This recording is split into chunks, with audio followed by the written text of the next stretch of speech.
प्रिय भक्तजनों, हमारे सनातनी हिंदू धर्म शास्त्रों में 10 महाविद्याएं प्रचलित हैं, जिनमें से 8वीं महाविद्या माँ बगलामुखी देवी को माना जाता है।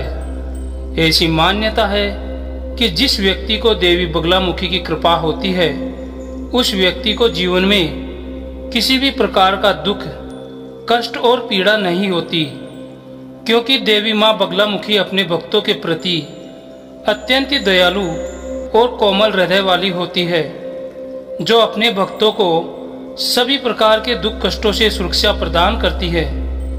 ऐसे में यदि आप लोग भी माँ बगलामुखी की कृपा प्राप्त करना चाहते हैं, तो आज के इस वीडियो में हम आप लोगों को माँ बगलामुखी को प्रसन्न करने हेतु इनके मंत्र का 108 बार उच्चारण करेंगे, जिसकी मदद से आप माँ बगलामुखी को प्रसन्न करके इनकी कृपा प्राप्त कर सकते हैं।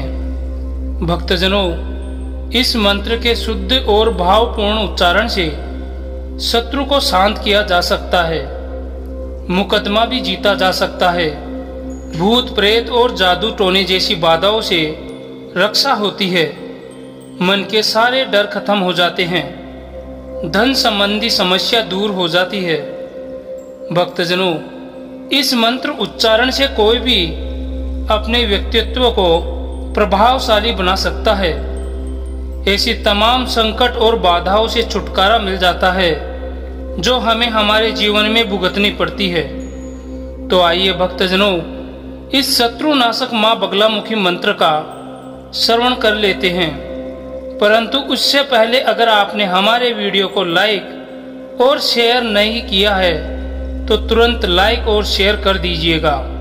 साथ ही हमारे चैनल दैविक मंत्र को सब्सक्राइब कर नोटिफिकेशन बेल आइकन को भी ऑल पर क्लिक कर लीजिएगा, ताकि आने वाली ऐसी सभी वीडियो आपको सबसे पहले मिल सके। साथ ही कमेंट बॉक्स में जय माँ बगलामुखी लिखकर अपनी उपस्थिति जरूर दिखाए। तो आइए भक्तजनों, इस मंत्र का उच्चारण कर लेते हैं।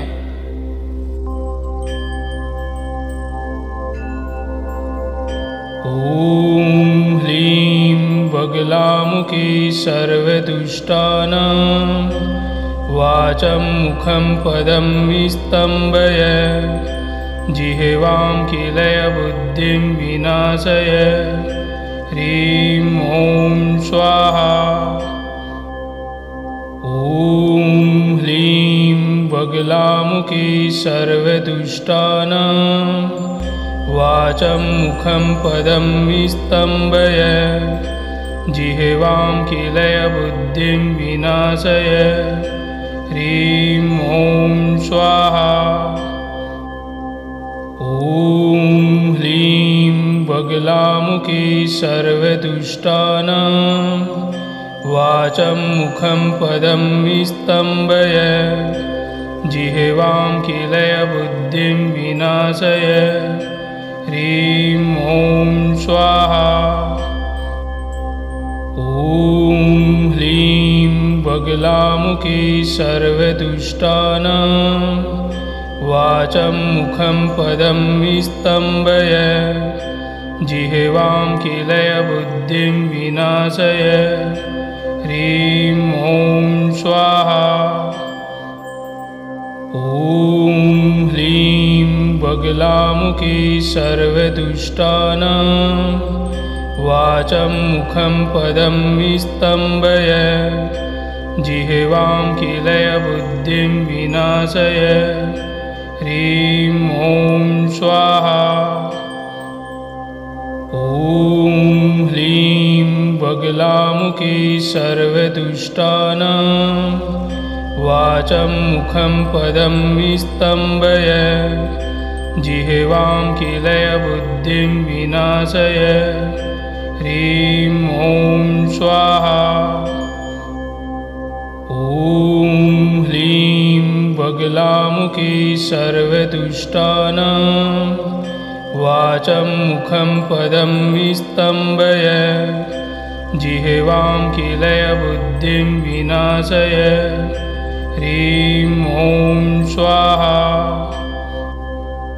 ॐ ॐ ह्लीं बगलामुखी सर्वदुष्टानां वाचं मुखं पदं विस्तम्भय जिह्वां किलय बुद्धिं विनाशय ह्रीं ॐ स्वाहा।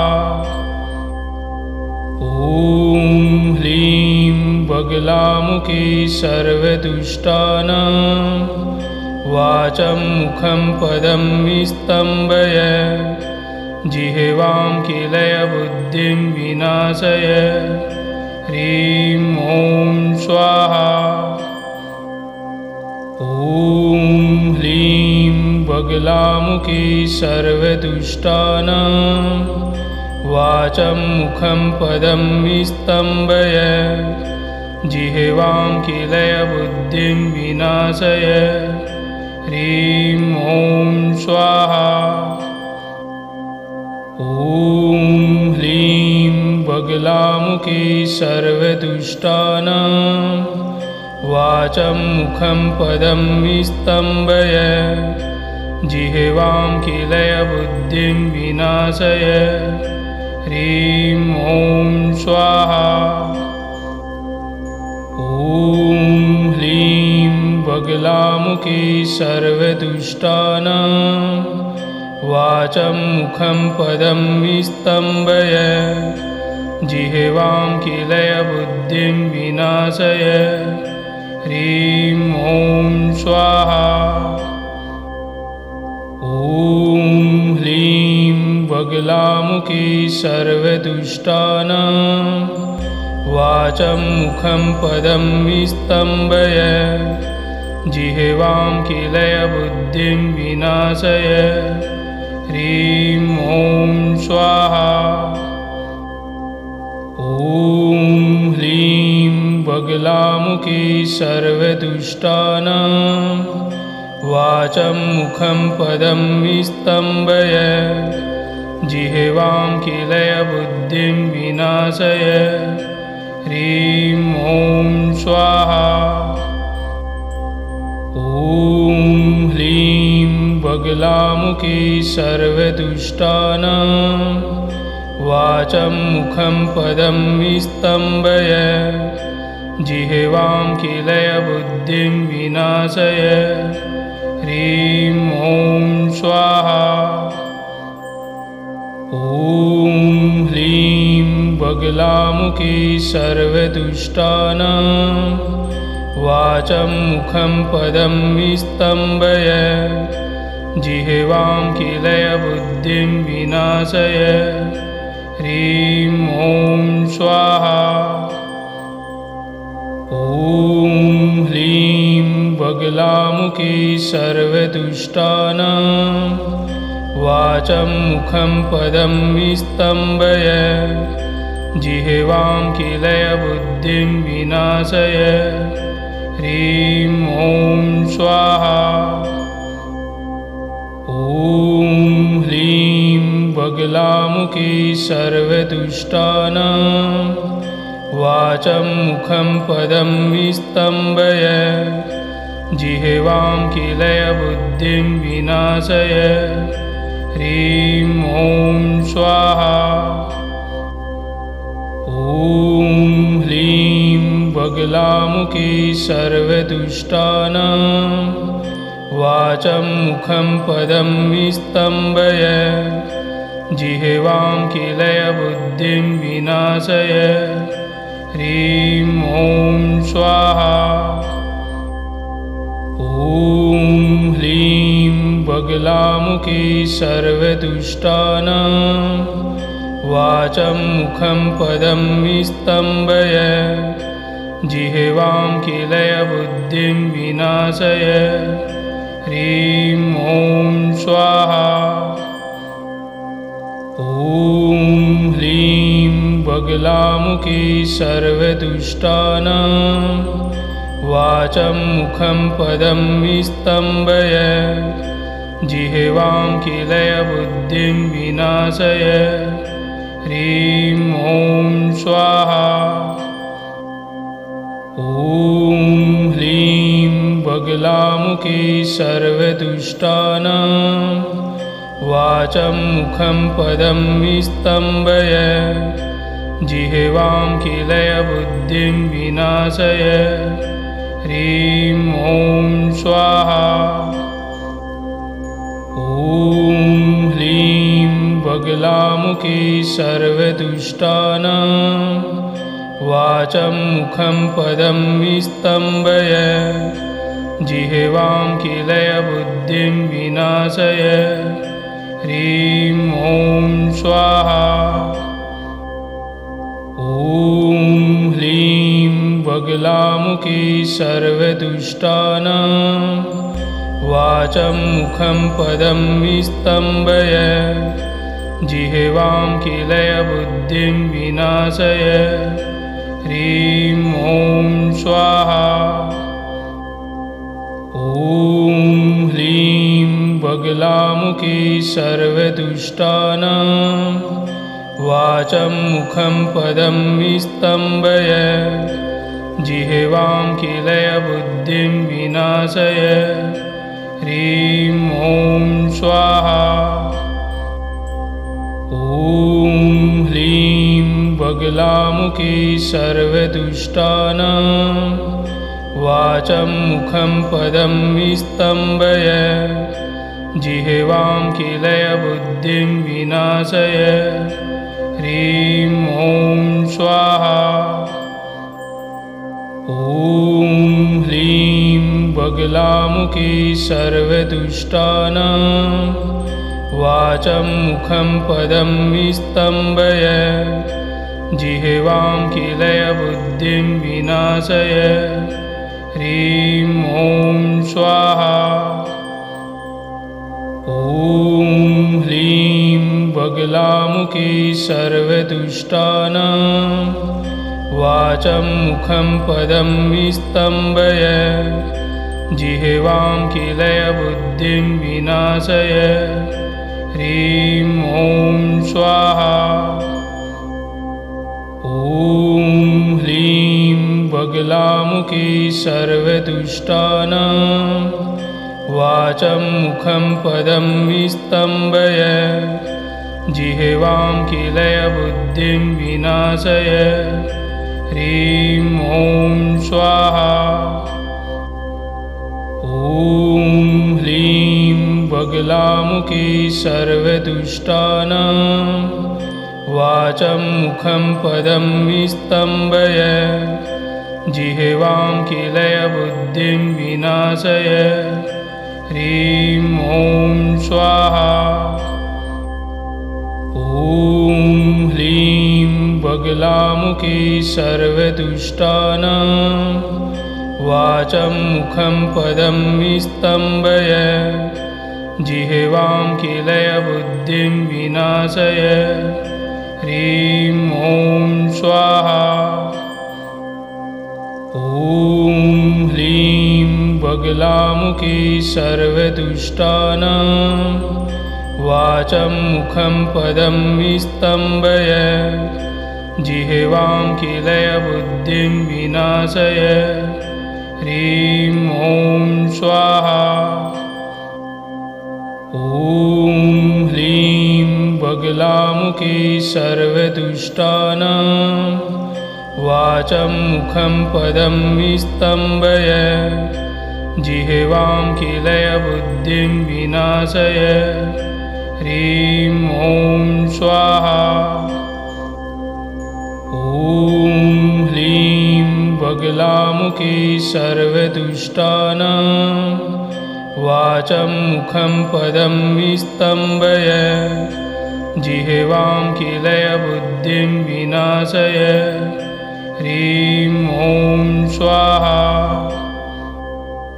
ॐ ह्रीं बगलामुखी सर्वदुष्टानां वाचं मुखं पदं विस्तम्भय जिह्वां किलय बुद्धिं विनाशय ह्रीं ॐ स्वाहा। ॐ ह्रीं बगलामुखी सर्वदुष्टानां वाचं मुखं पदं विस्तम्भय जिह्वां किलयबुद्धिं विनाशय ह्रीं ॐ स्वाहा।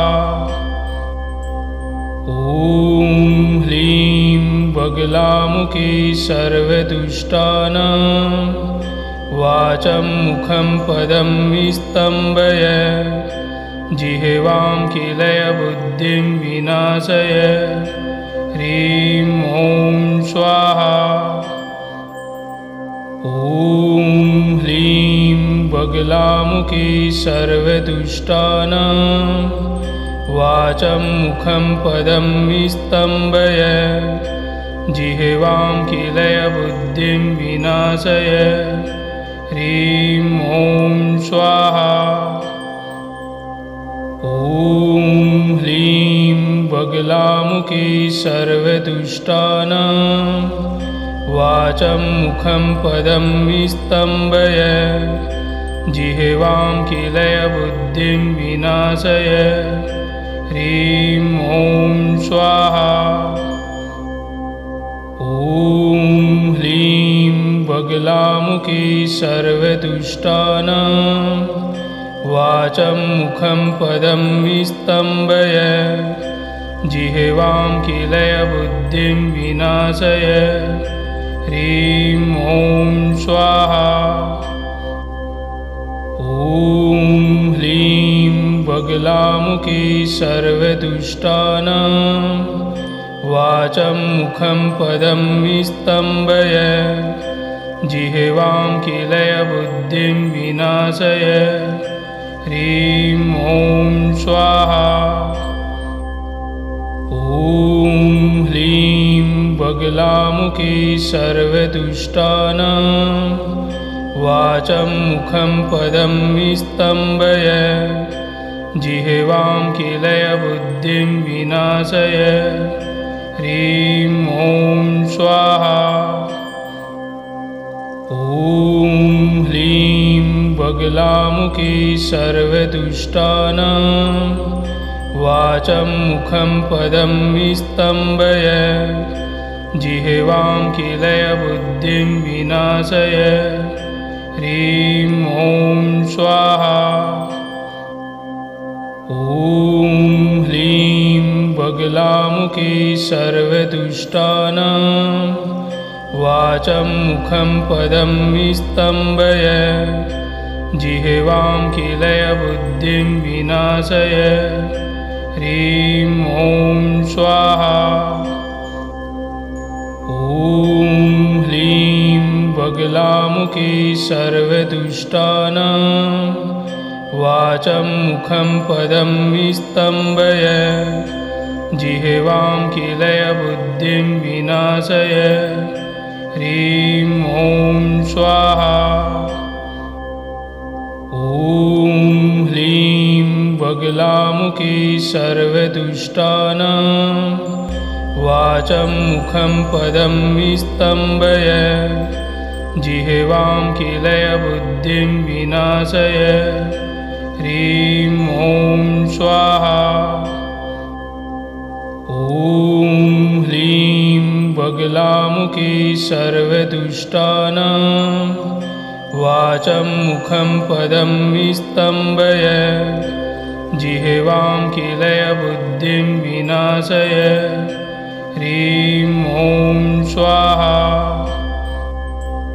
ॐ ह्लीं बगलामुखी सर्वदुष्टानां वाचं मुखं पदं विस्तम्भय जिह्वां किलयबुद्धिं विनाशय ह्रीं ॐ स्वाहा।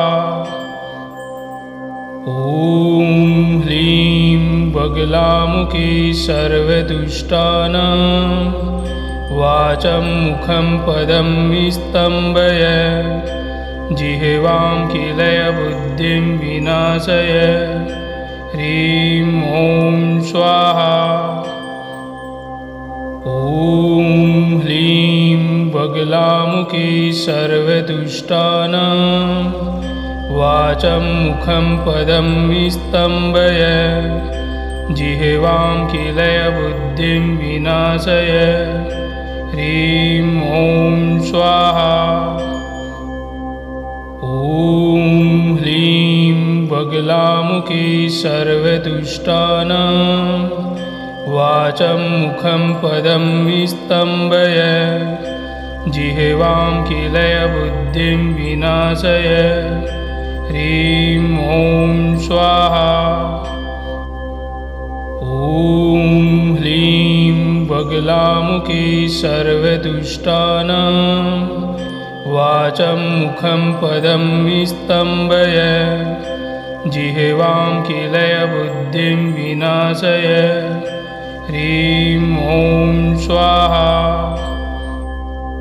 ॐ ह्रीं बगलामुखी सर्वदुष्टानां वाचं मुखं पदं विस्तम्भय जिह्वां किलय बुद्धिं विनाशय। ह्रीं ॐ स्वाहा। ॐ ह्रीं बगलामुखी सर्वदुष्टानां वाचं मुखं पदं विस्तम्भय जिह्वां किलय बुद्धिं विनाशय। ह्रीं ॐ स्वाहा। ॐ ह्रीं बगलामुखी सर्वदुष्टानां वाचं मुखं पदं विस्तम्भय जिह्वां किलय बुद्धिं विनाशय। ह्रीं ॐ स्वाहा। ॐ ह्रीं बगलामुखी सर्वदुष्टानां वाचं मुखं पदं विस्तम्भय जिह्वां किलय बुद्धिं विनाशय। ह्रीं ॐ स्वाहा। ॐ ह्रीं बगलामुखी सर्वदुष्टानां वाचं मुखं पदं विस्तम्भय जिह्वां किलय बुद्धिं विनाशय। ह्रीं ॐ स्वाहा। ॐ ह्रीं बगलामुखी सर्वदुष्टानां वाचं मुखं पदं विस्तम्भय जिह्वां किलय बुद्धिं विनाशय। ह्रीं ॐ स्वाहा। ॐ ह्रीं बगलामुखी सर्वदुष्टानां वाचं मुखं पदं विस्तम्भय जिह्वां किलय बुद्धिं विनाशय। ह्रीं ॐ स्वाहा।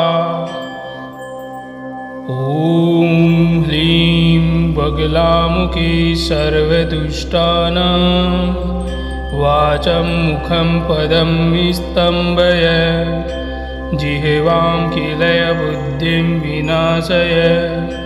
ह्रीं ॐ स्वाहा।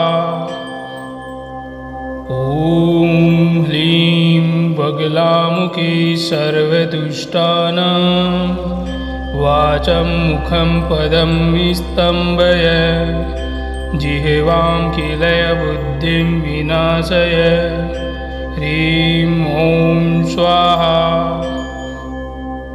ॐ ह्रीं बगलामुखी सर्वदुष्टानां वाचं मुखं पदं विस्तम्भय जिह्वां किलय बुद्धिं विनाशय। ह्रीं ॐ स्वाहा। ॐ ह्रीं बगलामुखी सर्वदुष्टानां वाचं मुखं पदं विस्तम्भय जिह्वां किलय बुद्धिं विनाशय। ह्रीं ॐ स्वाहा। ॐ ह्रीं बगलामुखी सर्वदुष्टानां वाचं मुखं पदं विस्तम्भय जिह्वां किलय बुद्धिं विनाशय। ह्रीं ॐ स्वाहा। ॐ ह्रीं बगलामुखी सर्वदुष्टानां वाचं मुखं पदं विस्तम्भय जिह्वां किलय बुद्धिं विनाशय ह्रीं ॐ स्वाहा। ॐ ह्रीं बगलामुखी सर्वदुष्टानां वाचं मुखं पदं विस्तम्भय जिह्वां किलय बुद्धिं विनाशय ह्रीं ॐ स्वाहा। ॐ ह्रीं बगलामुखी सर्वदुष्टानां वाचं मुखं पदं विस्तम्भय जिह्वां किलय बुद्धिं विनाशय ह्रीं ॐ स्वाहा। ॐ ह्रीं बगलामुखी सर्वदुष्टानां वाचं मुखं पदं विस्तम्भय जिह्वां किलय बुद्धिं विनाशय ह्रीं ॐ स्वाहा। ॐ ह्रीं बगलामुखी सर्वदुष्टानां वाचं मुखं पदं विस्तम्भय जिह्वां किलय बुद्धिं विनाशय ह्रीं ॐ स्वाहा।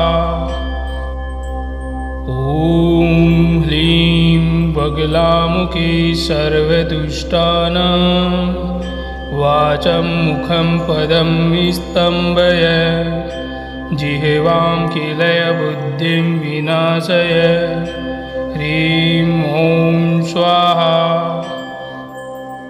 ॐ ह्रीं बगलामुखी सर्वदुष्टानां वाचं मुखं पदं विस्तम्भय जिह्वां किलय बुद्धिं विनाशय ह्रीं ॐ स्वाहा।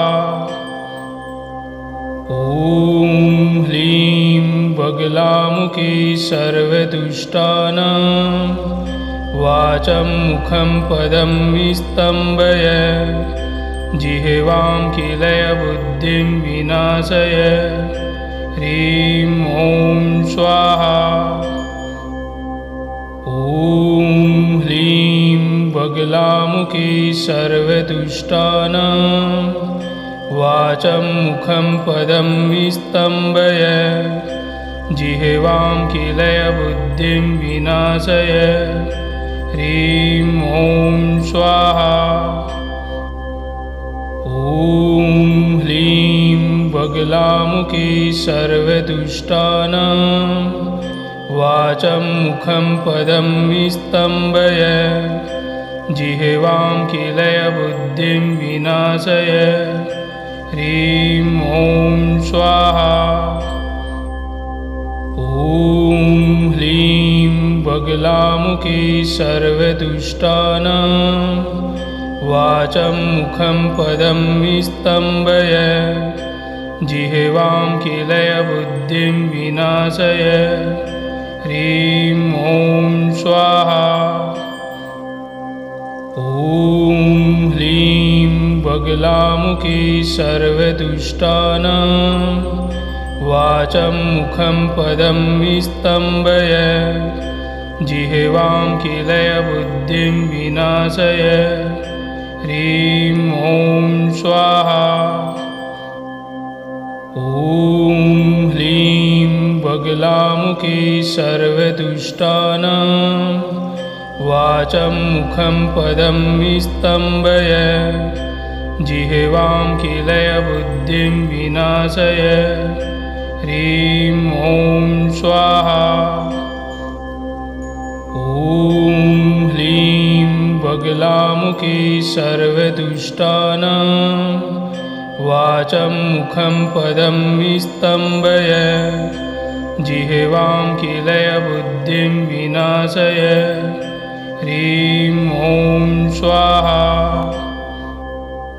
ॐ ह्रीं बगलामुखी सर्वदुष्टानां वाचं मुखं पदं विस्तम्भय जिह्वां कीलय बुद्धिं विनाशय ह्रीं ॐ स्वाहा। ॐ ह्रीं बगलामुखी सर्वदुष्टानां वाचं मुखं पदं विस्तम्भय जिह्वां कीलय बुद्धिं विनाशय ह्रीं ॐ स्वाहा। ॐ ह्रीं बगलामुखी सर्वदुष्टानां वाचं मुखं पदं विस्तम्भय जिह्वां कीलय बुद्धिं विनाशय ह्रीं ॐ स्वाहा। ॐ ह्रीं बगलामुखी सर्वदुष्टानां वाचं मुखं पदं विस्तम्भय जिह्वां कीलय बुद्धिं विनाशय ह्रीं ॐ स्वाहा।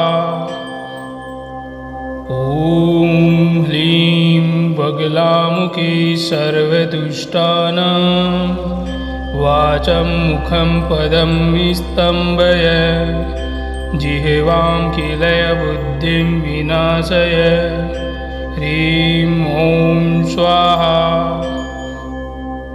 ॐ ह्रीं बगलामुखी सर्वदुष्टानां वाचं मुखं पदं विस्तम्भय जिह्वां कीलय बुद्धिं विनाशय ह्रीं ॐ स्वाहा। ॐ ह्रीं बगलामुखी सर्वदुष्टानां वाचं मुखं पदं विस्तम्भय जिह्वां कीलय बुद्धिं विनाशय ह्रीं ॐ स्वाहा। ॐ ह्रीं बगलामुखी सर्वदुष्टानां वाचं मुखं पदं विस्तम्भय जिह्वां कीलय बुद्धिं विनाशय ह्रीं ॐ स्वाहा। ॐ ह्रीं बगलामुखी सर्वदुष्टानां वाचं मुखं पदं विस्तम्भय जिह्वां कीलय बुद्धिं विनाशय ह्रीं ॐ स्वाहा। ॐ ह्रीं बगलामुखी सर्वदुष्टानां वाचं मुखं पदं विस्तम्भय जिह्वां कीलय बुद्धिं विनाशय ह्रीं ॐ स्वाहा। ॐ ह्रीं बगलामुखी सर्वदुष्टानां वाचं मुखं पदं विस्तम्भय जिह्वां कीलय बुद्धिं विनाशय ह्रीं ॐ स्वाहा। ॐ ह्रीं बगलामुखी सर्वदुष्टानां वाचं मुखं पदं विस्तम्भय जिह्वां कीलय बुद्धिं विनाशय ह्रीं ॐ स्वाहा। ॐ ह्रीं बगलामुखी सर्वदुष्टानां वाचं मुखं पदं विस्तम्भय जिह्वां कीलय बुद्धिं विनाशय ह्रीं ॐ स्वाहा। ॐ ह्रीं बगलामुखी सर्वदुष्टानां वाचं मुखं पदं विस्तम्भय जिह्वां कीलय बुद्धिं विनाशय ह्रीं ॐ स्वाहा।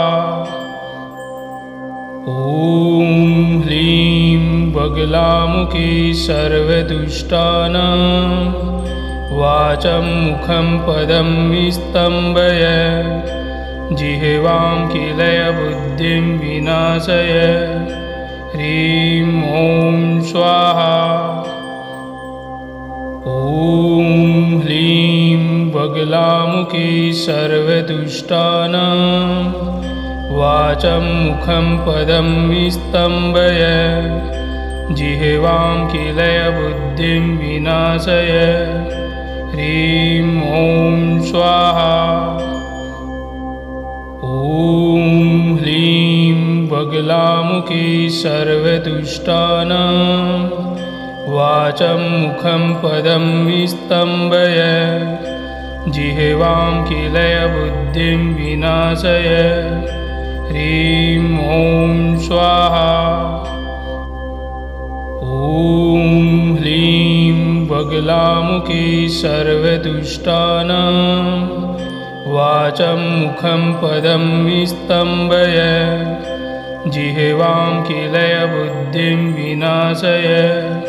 ह्रीं ॐ स्वाहा। ॐ ह्रीं बगलामुखी सर्वदुष्टानां वाचं मुखं पदं विस्तम्भय। जिह्वां किलयबुद्धिं विनाशय। ह्रीं ॐ स्वाहा। ॐ ह्रीं बगलामुखी सर्वदुष्टानां वाचं मुखं पदं विस्तम्भय। जिह्वां किलयबुद्धिं विनाशय। ह्रीं ॐ स्वाहा। ॐ ह्रीं बगलामुखी सर्वदुष्टानां वाचं मुखं पदं विस्तम्भय। जिह्वां किलयबुद्धिं विनाशय। ह्रीं ॐ स्वाहा। ॐ ह्रीं बगलामुखी सर्वदुष्टानां वाचं मुखं पदं विस्तम्भय। जिह्वां किलयबुद्धिं विनाशय। ह्रीं ॐ स्वाहा। ॐ ह्रीं बगलामुखी सर्वदुष्टानां वाचं मुखं पदं विस्तम्भय। जिह्वां किलयबुद्धिं विनाशय। ह्रीं ॐ स्वाहा। ॐ ह्रीं बगलामुखी सर्वदुष्टानां वाचं मुखं पदं विस्तम्भय। जिह्वां किलयबुद्धिं विनाशय। ह्रीं ॐ स्वाहा। ॐ ह्रीं बगलामुखी सर्वदुष्टानां वाचं मुखं पदं विस्तम्भय।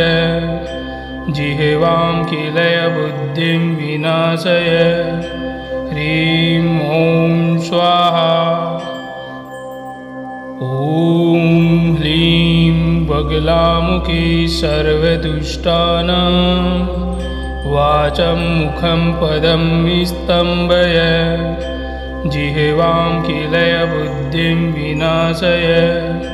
ह्रीं ॐ स्वाहा। ॐ ह्रीं बगलामुखी सर्वदुष्टानां वाचं मुखं पदं विस्तम्भय। जिह्वां किलयबुद्धिं विनाशय। ह्रीं ॐ स्वाहा।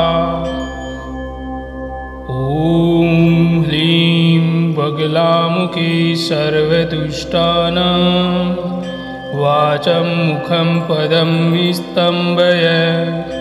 जिह्वां किलयबुद्धिं विनाशय। ह्रीं ॐ स्वाहा।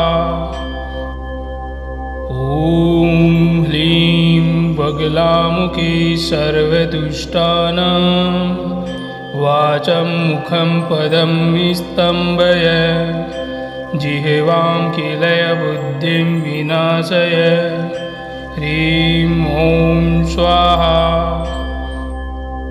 ॐ ह्लीं बगलामुखी सर्वदुष्टानां वाचं मुखं पदं विस्तम्भय जिह्वां कीलय बुद्धिं विनाशय ह्रीं ॐ स्वाहा।